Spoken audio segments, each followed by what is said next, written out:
Parshas Dvarim. This week's Parsha begins both the Parsha of Dvarim and the Chumash of Dvarim, which is the last of the 5 books of Moses. And the focus is the goodbye speech, the long goodbye of Moshe Rabbeinu, of Moses, as he sums up the trek of the children of Israel through the desert, and culminating in just about entering the land of Israel. That's the Sefer Dvarim. This week's Parsha begins with a recollection of the places that the children of Israel had been, and then their mission to get to Eretz Yisrael. I'd like to focus on Perek Aleph, Psukim Vav and Zayin. That's chapter 1, verses 6 and 7. The Moshe is setting the stage for how the children of Israel encamped around the mountain. The mountain is generally understood to be Mount Sinai. And then Hashem told them it was time to leave. Hashem Elokeinu diber eleinu b'chorev lemor. The Lord our God spoke to us in Chorev. We'll talk about what Chorev is, saying, Rav lochem sheves b'har hazeh. We'll just translate it simply, you've stayed long enough at this mountain. Now, why that is and what's implicit in it, etc., we'll talk about. And then the following verse, which is Pasuk Zayin, Penu u'su'u lachem, turn and travel for yourselves. Uvo'u har ha'amori v'kol shcheinav, and then travel on to the mountains of the Amorites, etc. So, a couple of questions. First of all, what's Chorev? There happens to be a difference of opinion about what Chorev is. The Ibn Ezra, Rabbi Avram Ibn Ezra, states tersely and unequivocally that Chorev refers to Sinai. Mount Chorev, Mount Horeb, is the same as Har Sinai, Mount Sinai. Most of the Meforshim, at least the ones that I've seen, notably the Ramban among the Rishonim, the Vilna Gaon among the Achronim, they say that's not the case. They say Chorev is the area surrounding Mount Sinai, and the reference to Chorev is something that's Chorev is very dry, hot and dry, perhaps. There isn't, for the purposes of this discussion, there isn't much of an impact of a difference between the two opinions. However, what is notable is that Hashem says, okay, enough. Rav lochem sheves b'har hazeh. You've stayed here enough. Now, what exactly does that mean? So Rashi offers 2 commentaries, 2 interpretations. He says, first of all, kipshuto, which means as its simple explanation, which presumably means, okay, you've been here long enough, time to move on. Another explanation, this is based on the Tanhuma and others, that you've accomplished quite a bit. You've accomplished a lot, Rav, in your sitting at the mountain. Hirba lachem gedula uschar al yeshivaschem b'har hazeh. He has given you quite a bit of schar, of reward, for your sitting at this mountain. You made the Mishkan, including the menorah, including the kelim, the vessels. Kibaltem Torah, you received the Torah. Minisem lachem Sanhedrin alafim mios. You appointed Sanhedrin. You appointed the people who were in charge of the various political groupings, the smaller numbers, the smaller groups, the larger groups. You've got a lot. As a matter of fact, one of the languages, one of the nuschaos of the Medrash is that you got a lot of hana, you got a lot of benefit out of being at the mountain. There's actually a Targum, however, that says that it's not good. You're sticking around this long. What's going on? The Kli Yakar says that there comes a point after one studies, one learns, that one should move on because lo hamedrash ikar ela hama'aseh. The deed is the main thing, not the study.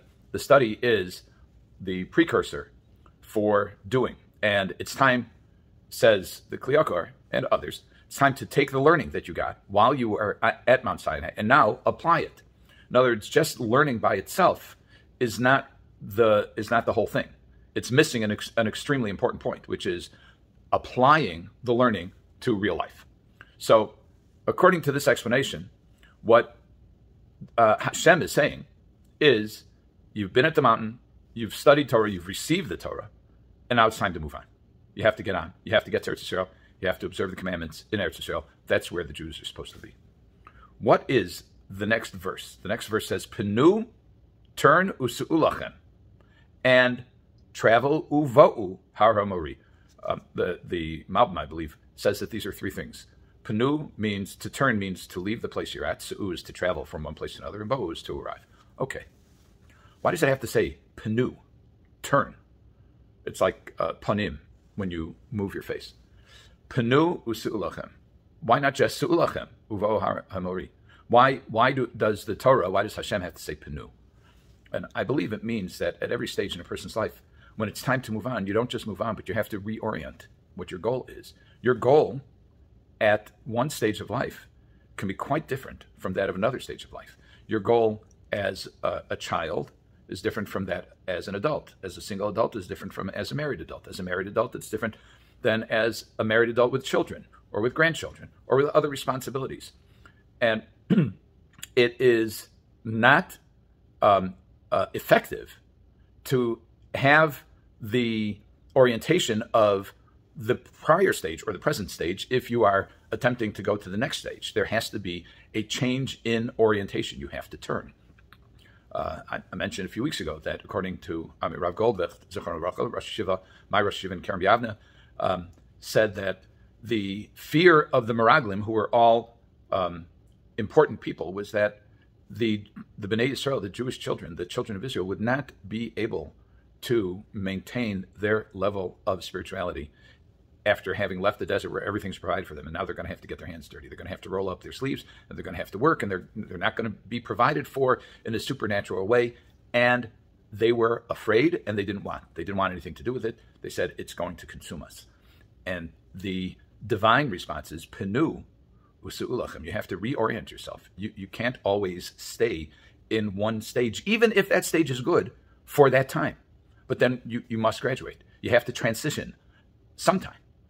Rav Goldvicht also said that the voice came to Noach and said, "Say minateva, leave the ark." There comes a point at which you have to be in the ark to be safe, but you can't overstay your stay. You can't stay. It's inappropriate to stay longer than you're supposed to. We all have different stages in our life. I recall not long ago, about a year ago, when I was retiring as the Rav of Young Israel West Rogers Park, I got a very gracious call from Rabbi Shmuel Yehuda Levin, Zichrono Livracha, who was the Rosh Yeshiva of Tel's Yeshiva, and he called. We were having a dinner to mark the event and the transition, and he said, everybody has tkufas. We all work with tkufas. Everything has its tkufas. Everything has its stages, and a person may feel dedicated to a mission during one stage in his life, and then that changes. A person can be a mechanech, and then he can go into business. A person can be in business and then become a mechanech, can become an educator.